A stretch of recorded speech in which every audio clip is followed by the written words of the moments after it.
By the time a man reaches 50 years of age, he has a 75% chance of having an enlarged prostate and a 33% chance of having prostate cancer. As he continues to age, these numbers continue to worsen. It's an accepted medical fact that if a man lives long enough, some kind of prostate problem is virtually guaranteed. Prostate problems are not, however, inevitable. There are 6 main causes of prostate problems. These are hormonal imbalances, cancer, zinc deficiency, cadmium toxicity, calcification, and infection. In this audio presentation, we will discuss each of these 6 problems in detail, and then for each problem, tell you which natural ingredients are most effective at addressing each particular problem. Should you want a product with all of the ingredients for each of the problems we are about to discuss, they are available in the Sitosterol product. Now, let's begin with hormonal imbalances and cancer, as these 2 problems are intimately related. Up until his early 30s, a man produces more testosterone than estrogen. Yes, you heard right. Men produce estrogen. This is natural and is nothing to worry about. Men produce estrogen and women produce testosterone. The difference is that men make more testosterone than estrogen and women make more estrogen than testosterone. It is this predominance of one hormone over the other that is responsible not just for the differences between male and female bodies, but also the differences between male and female personalities. Unfortunately, as a man ages, he makes less and less testosterone and more estrogen until by age 34, a man makes more estrogen than testosterone. I call this a hormonal inversion. This process accelerates with age, so that by the time a man is 60, he makes twice as much estrogen as testosterone, and by age 90, 12 times as much. While somewhere in a man's 50s, this change is officially labeled as andropause, which is the male version of menopause, you can see that the process actually starts in a man's mid-30s. A hormonal inversion can show up in many ways. In the sports world, a man's performance begins to suffer. This is why you don't see many professional athletes at the top of their game past age 40. Muscle size and tone decreases, and fat begins to accumulate. This gives a man a softer, more feminine appearance. In the business world, a man may begin to lose his competitive edge. In relationships, he becomes more passive. In general, as the hormonal inversion begins to take hold, a man becomes more sensitive and less aggressive, more feminine.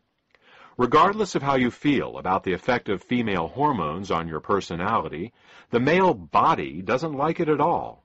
In particular, this hormonal inversion wreaks havoc on a man's prostate. Hormonal inversion, or the dominance of estrogen over testosterone in man, is due to 3 actions. First, as a man ages, he makes less testosterone. This is understandable, as all hormones decrease in their production with age.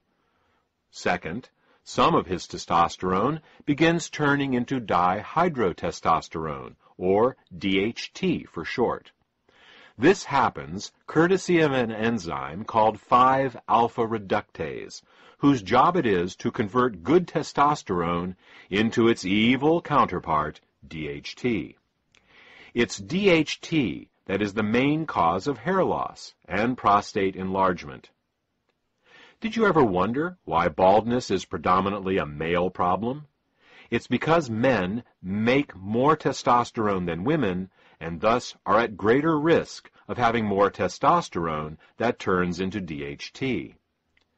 The third cause of hormonal inversion is a bit more bizarre. It turns out that there is an enzyme in a man's body called aromatase, whose function it is to convert testosterone into estrogen, and not just any kind of estrogen, because there are actually 3 different types of estrogen. This aromatase enzyme turns testosterone into the most powerful of the 3 forms of estrogen, namely estradiol. Thus, as a man ages, he not only makes less testosterone, but what little testosterone he makes, his body then turns into DHT and the estrogen estradiol. Now, we already know the DHT causes hair loss and balding. What does estradiol estrogen cause? Aside from feminization of the body and personality, estradiol causes cancer, and most specifically, prostate cancer. So, just what are the odds of this happening to any given man? As we said in the introduction, in terms of prostate enlargement, by age 50, 75% of all men have an enlarged prostate, and by age 50, 33% have prostate cancer.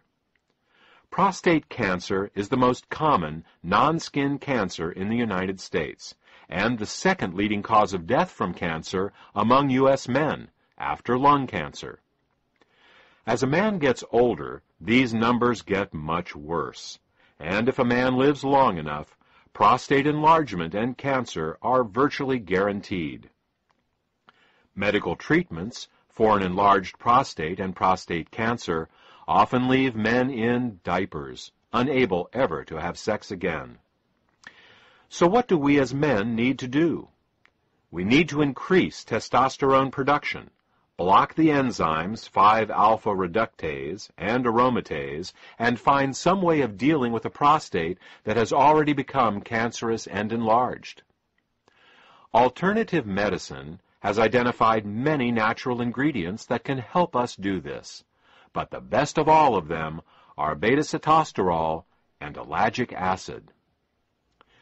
Beta-sitosterol suppresses both 5-alpha reductase and aromatase, so that takes care of DHT and estrogen. In terms of prostate cancer, animals treated with beta-sitosterol had 43% smaller tumors and had 1/2 the rate of metastases over untreated animals. Ellagic acid works by causing cancer cells to actually self-destruct. The technical term for this is apoptosis. Whenever a cell becomes cancerous, our DNA instructs it to self-destruct. This is one of the most powerful safeguards we have in preventing cancer.